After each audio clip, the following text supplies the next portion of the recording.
Good afternoon from the KUOW newsroom. This is Seattle Now. I'm Paige Browning. Here are our top stories of the day. It's Thursday, July 24th. Starting with slimming down the program meant to keep kids out of jail. King County has announced new limits on the use of this signature program called Restorative Community Pathways. We'll call it RCP from here on. The county prosecutor had been sending youth accused of misdemeanors and low-level felonies to RCP, but now prosecutor Lisa Mannion says some of those youth are reoffending at too high a rate. New analysis found that of the youth that committed felonies and went to diversion instead of jail, more than half reoffended within 2 years.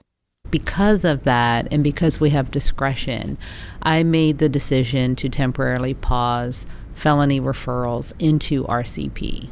Recidivism for misdemeanor offenses was lower at 37%.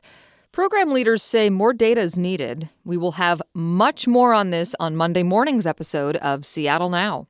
In news where immigration meets art, the Thing Music Festival has canceled one of its days this year, specifically the day showcasing Latinx and Spanish-language musicians.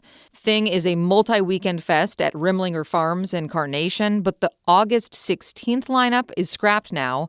Organizers say they canceled it because of reduced ticket sales due to community safety concerns and uncertainty about the artist's ability to secure visas. Refunds will be automatically sent to all ticket holders.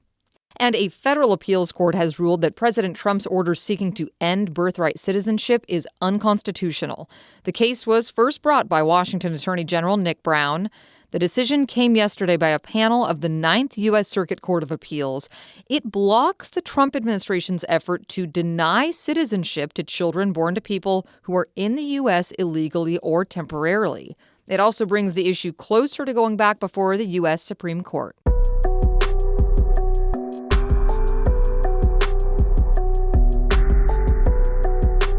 From our Health Beat today, healthcare provider Kaiser Permanente plans to stop offering gender-affirming surgeries in Washington next month for youth under the age of 19. In Washington, Kaiser currently only offers those surgeries to people 18 and older, so the decision only affects 18-year-olds in Washington. But Kaiser says it's making the change due to the regulatory environment that has created, quote, risks. Kaiser says it does still plan to continue other gender-affirming treatments for youth, such as puberty-blocking drugs. At Fred Hutch, a burst of info today about cancer treatment. A blockbuster cancer treatment works much better for some people than others. Scientists at Fred Hutch Cancer Center think they've found insight into why. Gabriel Spitzer has details. There's a class of drugs that unleash our own immune cells to go after tumors. It's been a game changer for many patients, but a disappointment for others. Fred Hutch immunologist Aaron Ring discovered that the people who did really well on those drugs tended to have certain autoantibodies in their blood.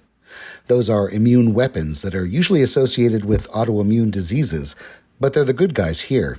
Ring says they could point the way to new drugs, or in some cases, ones already on the shelf. It turns out there already is an FDA-approved drug. It's used in lupus.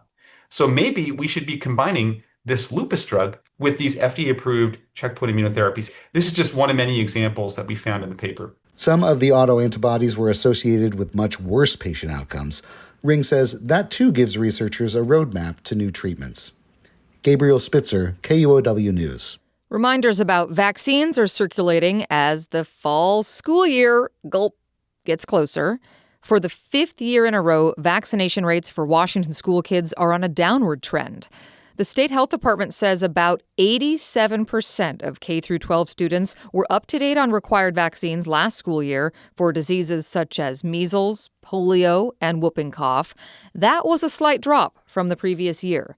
Washington has seen 10 measles infections this year, and whooping cough cases rose dramatically last year.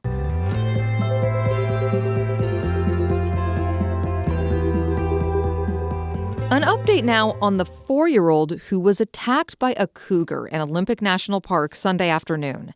The boy's father rescued his son, who was airlifted to Harborview and released Monday afternoon. Stephen Murrow and his wife were near the site of the attack, visiting from New Jersey. They wanted to get one more hike in along Hurricane Ridge and had just started down the trail. We had heard this scream. Like 2 minutes later, we saw a mom carrying a child wrapped in a blanket, another lady kind of like consoling the mom. And then there was a group of people right behind them. And they're like, oh, guys, you got to be careful if we're going up here. Someone was just attacked and literally dragged into the woods.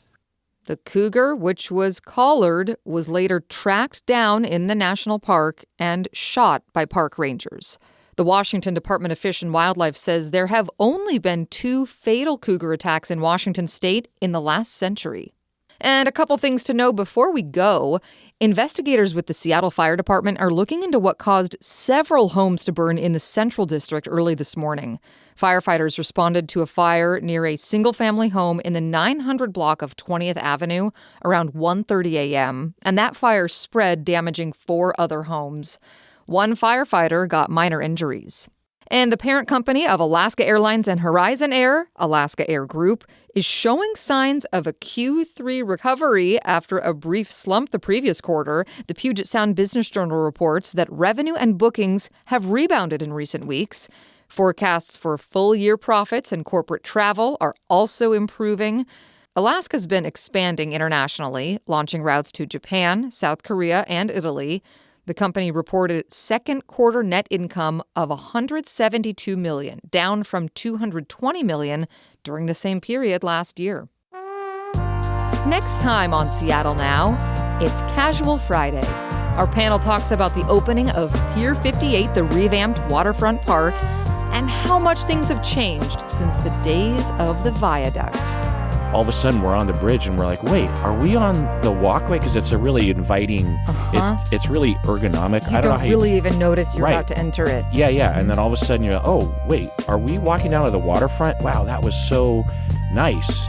Hear that? Friday morning. That's all for today from the KUOW newsroom in Seattle. Our producer is Brooklyn Jamerson Flowers, and I'm Paige Browning. Seattle Now and KUOW are members of the NPR network. See ya.